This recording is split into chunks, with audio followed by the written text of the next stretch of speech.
হ্যাঁ উঁচা করে মিক্সিং করেন। একদিনে তেলিপাট শিখছেন, দেখি কতটুক শিখেছেন একদিনে। খালাস।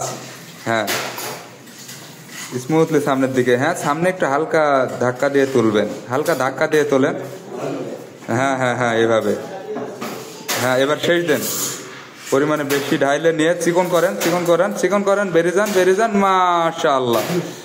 এটা একদিনে আপনি একদম সত্য কথা বলবেন, এটা কয়দিনে শিখছেন? স্যার আজকে এর আগে 3টা ট্রাই করছি। এর আগে 3টা ট্রাই করছেন, এটা হচ্ছে 4 নম্বর। আজকে ফার্স্ট টাইম আপনি তেলিপাট করছেন, এটা 4 নম্বর। আর আপনার ট্রেনিং করতেছেন আজ কয়দিন? আজকে 4 দিন। আজকে 4 দিন। তো 3 নম্বর দিনই আপনি তিলি প্রায় কমপ্লিট করে ফেলেছেন। জাস্ট কিছু কিছু জিনিসগুলো আপনার ঠিক করতে হবে স্যার। তো কেমন লাগতেছে এখন? আলহামদুলিল্লাহ ভালো লাগতেছে। প্রথমের দিকে হতাশ হয়ে গেছিলেন 1-2 দিন না করতে, এখন তো পারতেছেন। এখন তো দেখতে দেখতে দেখতে দেখতে করতে করতে হয়ে গেছে। একটা জিনিস মনে রাখবেন, প্র্যাকটিস প্র্যাকটিস প্র্যাকটিস দেন পারফেক্ট। ক্লিয়ার? মনে থাকবে? একটা হাসি দেন, একটা লাইক দেন। মাশাআল্লাহ।